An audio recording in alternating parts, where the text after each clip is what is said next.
Şansımıza güneş de açtı. Bunun da fiyatı 50 soles. Herkese yeni bir videodan selamlar dostlar. Umarım hepiniz iyisinizdir. Bugün yine çok çılgınca bir videola karşınızdayım. Lima'ya birkaç saat uzaklıkta bulunan Luna Juana ve Serra Azul turu yapmaya gidiyoruz. Şu an sabah saat 4.30'a geliyor. Yine erkenden yollara düştük. Zaten bu tarz turlarda da biraz uykumuzdan feragat etmek gerekebiliyor. Bu videoda da sizlere çılgın binlerde rafting, sahilde ATV sürmek ve bedava şarap ve bal tadımı gibi birçok aktiviteyi yapıyor olacağız ve sizlere de zaten detaylıca göstereceğim. Ayrıca da video içinde de zaten maliyetleri sizlere aktarıyor olacağım. Şu anda Peru'nun Kültür Bakanlığı'nın olduğu yere geldim. Tur aracını bekliyorum. Tur aracı gelsin. Yola çıkacağız. Kahvaltı yapmak için ilk molamızı verdik. Tabi bayağı da sıra var. Bakın ekmekler de böyle hazırlanıyor odun ateşinde. Tabi bunun için bayağı bir sıra bekledik. 5-10 dakikalık bekleyişin ardından şöyle kendime ekmeğimi aldım. Tabi biraz yedim. Bayağı da acıkmıştım. Kendimi de şöyle içecek söyledim. Ekmeğin fiyatı normal sade olanı 2 soles, içeceğin de fiyatı 4 soles. Şimdi hızlıca bir şeyler atıştırıp daha sonra yolumuza devam edeceğiz. Bir sonraki durağımız olan Serra Azul'a geldik. Burası da böyle bir Peru'nun balıkçı kasabası. Şurada müze var. Bakın burada da böyle fotoğraf vesaire çekildiğimiz yer. Lima'ya da birkaç saat uzaklıkta bulunuyor burası. Şunu da söyleyeyim. Ayrıca bu hafta Peru'nun bağımsızlık gününü kutladıkları için hem o hem de ulusal polis bayramı gibi bir şey vardı sanırım. O da eklenince bayağı uzun bir tatil günü. Bu yüzden de bayağı burası kalabalık yani.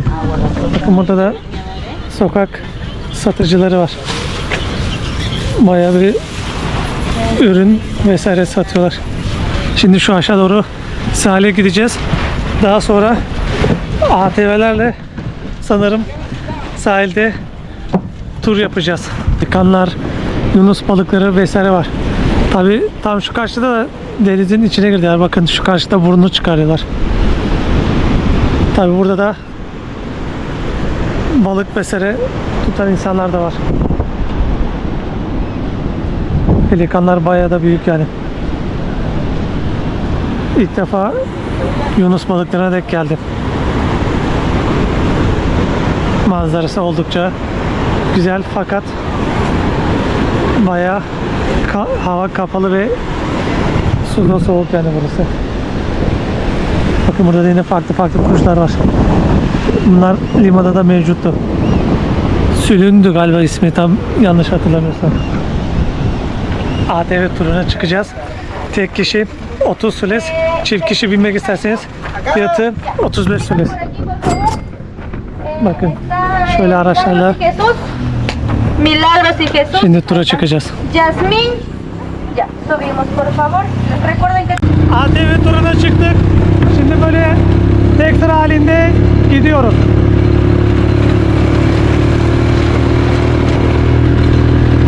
Manzara da oldukça harika.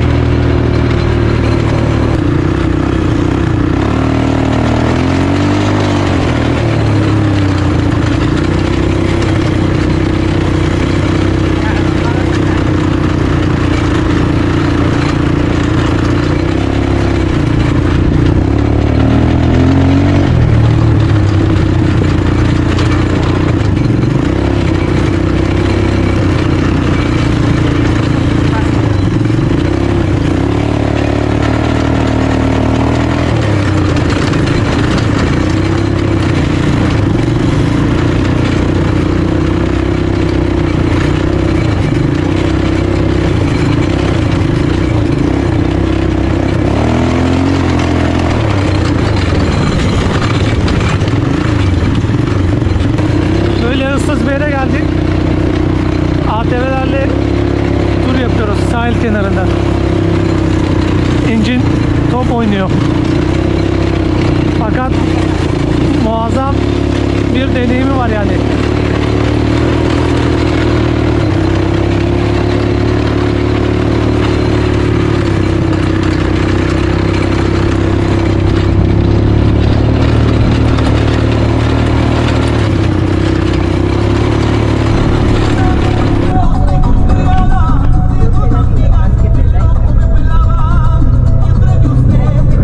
ATV ile tur yapmak gerçekten muazzam bir deneyimdi.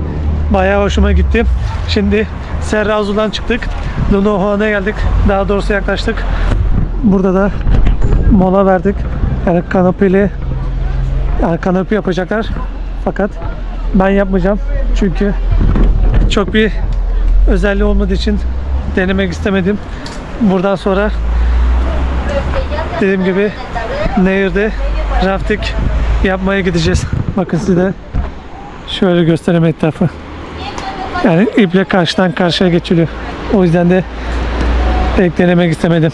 Benim için asıl önemli çılgın nehirde rafting yapmak. Burası da Luna Juana Vadisi diye geçiyor. Bayağı güzel. Şansımıza güneş de açtı. Bunun da fiyatı 50 soles. Nehirde de rafting yapmak isterseniz 50 soles.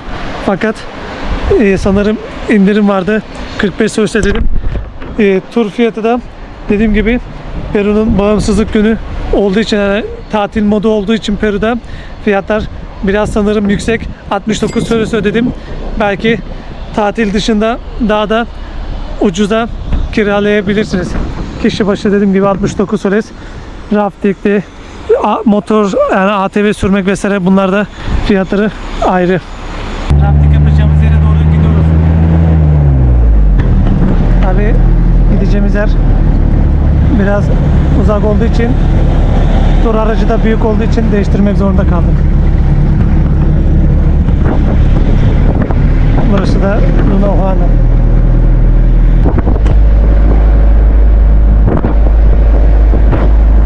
...20 dakikalık araç yolculuğundan sonra rafting yapacağımız yere geldik. Şöyle yeleklerimizi, kaskımızı vesaire giydik.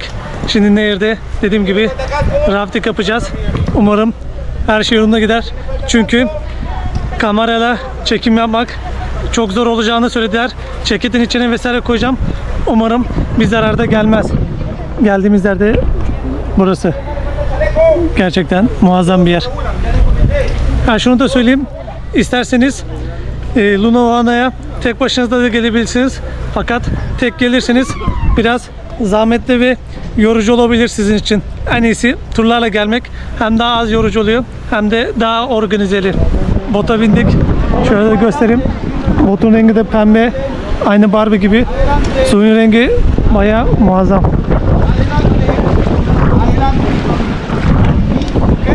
Yaklaşık bir saat sürecek. Umarım kazasız belasız bitiririz. Bayağı tehlikeli gösteriyor. Remos en las piernas, los remos descansan. Alto. Sin soltar la del remo. Alto. Luego atrás. Y acá atrás hacia adelante. Atrás. Atrás. Ufak bir eğitim veriyor. Perfecto. Yola çıktık. Bundan sonrası Allah'a emanet. El problema en estos tiempos, chicos, en el río es las piedras, que hay muchas piedras. Vamos a tratar de evitarlas. Adelante. ¿Cómo evitamos remando, ok? Alto. Muy bien, perfecto, equipo. Atentos a la remada. Alto, estamos en Umarım alto, kameraya posición de alto, bir şey olmaz. sobre las piernas.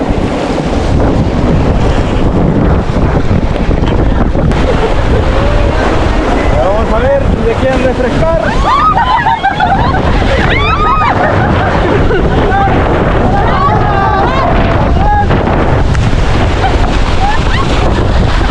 Atrás. Atrás. Atrás.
Perfecto, arriba.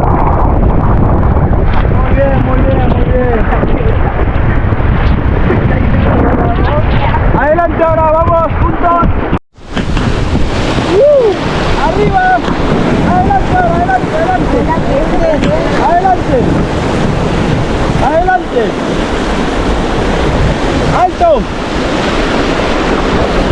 Rafting turundan çıktık. Tekrar restoranta geldik. Üstümüzü vesaire değiştirdik. Hem de öğlen yemeği yiyeceğiz. Kendime de şöyle bir tabak söyledim. Şu haşlanmış patates ve huancayne dedikleri bir şey. Burada da aras pato var, yani ördek. Şurada da karapulka var. Domuz etiyle hazırlanıyor. Şurada da makarna var. Salata vesaire. Bu tabağın fiyatı da 45 soles. Yani sizlerle de şöyle bir tadına bakalım, umarım lezzetlidir yani. Yani pilavı pek hoşuma gitmedi ama ördeğin tadı umarım güzeldir. Şöyle bir şey. Fena değil. Şöyle de makarna var, salçalı gibi. Makarna güzel yani. Tabak fiyatına göre idare ediyorum. Rafting'de gerçekten bayağı hoşuma gitti. Gerçekten hayatımda ilk defa yaptım. Bu kadar güzel olacağını beklemiyordum. Tabii her ne kadar yorucu ve tehlikeli olsa da yani bu kadar aksiyona değiyor. Şimdi yemeğimizi vesaire yiyelim. Daha sonra devam edelim. Dediğim gibi bayağı acıktım. Doğru düzgün sabah kahvaltısı da yapmamıştım. Yemeği bitirdikten sonra da Lunahuana'da merkezinde ufak bir tur yapacağız. Şimdi bal deneyimlemeye geldik. Böyle bir ortam. Eucalipto. ¿Este qué? Multifloral. Multifloral. Diferentes tipos de flores. Değişik değişik ballar deniyoruz. Tadı fena değilmiş yani. Şimdi sırayla farklı ballar deniyoruz.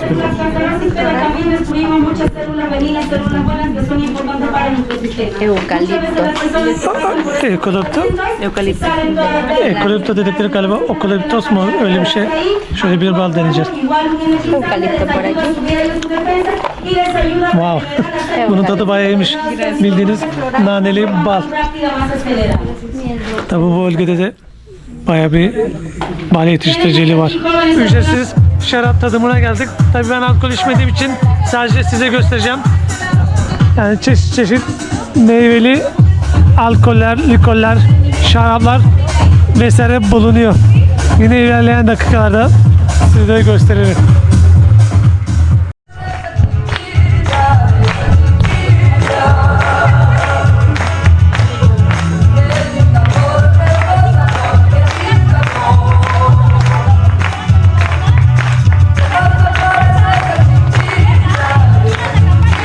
Bakın burada da farklı Medio de pago. şaraplar, likorlar var. Lukma var. Mocha kino dedikleri bir şey var. Hindistan cevizli vesaire. Biraz sesim var. Bayağı bir çeşit var. Fiyatları da 25 solesle 35 soles 40 soles arası değişiyor. Şarap tadımından çıktık. Şimdi buranın meydanına doğru gidiyoruz. Kendimi de şöyle buranın, yani Peru'nun meşhur tatlılarından olan picarones aldım. Aynı Türkiye'deki pişilere benziyor. Şimdi onu yiyeceğim. Müsaadenizle şöyle tadına bakayım.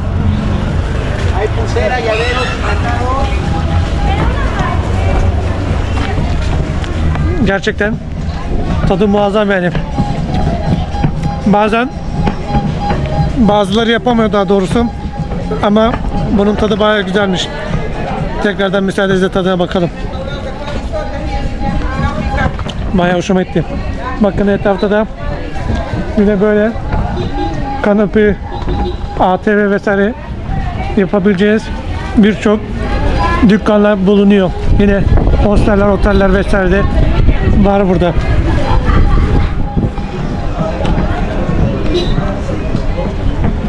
Hediyelik eşyalar vesaire de var, restoranlar. Bayağı güzel bir yer. Fiyat yazıyor mu? Yazmıyor. Lunahuana'nın ana meydana geldik. Zaten turda da en son göreceğimiz yerde burasıdır. Buradan sonra Lima'ya döneceğiz. Bakın burada yine etrafta hediyelik eşyalar, restoranlar, tur firmaları vesaire bulunuyor. Tabi dediğim gibi şu anda Peru'da tatil modu olduğu için bayağı da kalabalık burası. Hafta içi olmasına rağmen. Daha önce gelmiştim ama buraya ziyaret etmedim Lulaman'da. Şimdi ziyaret edince bayağı hoşuma gitti yani. Sessiz, sakin. Güzel bir Peru'nun kasabası. Tehlikeli de değil yani, rahatça gelip gezebilirsiniz. Bugün de gerçekten benim için oldukça harika ve keyifliydi. Yani beklediğimden de çok iyi çıktı. Bu kadar keyif alacağımı tahmin etmiyordum. Umarım siz de izlerken keyif almışsınızdır. Bu ve bunun gibi daha çok Peru'da keşfedecek, göreceğimiz yerler var. Bu yüzden videomu beğenmeyi, kanalıma abone olmayı ve yorum yazmayı unutmayın. Sizlerin bu ufak destekleri benim için çok önemli. Bu videoları sizlerin destekleri sayesinde yapabiliyorum. Şimdiden de her birinize teşekkür ederim tüm destekleriniz için. Bir sonraki macera videosundan da görüşmek üzere. Kendinize iyi bakın.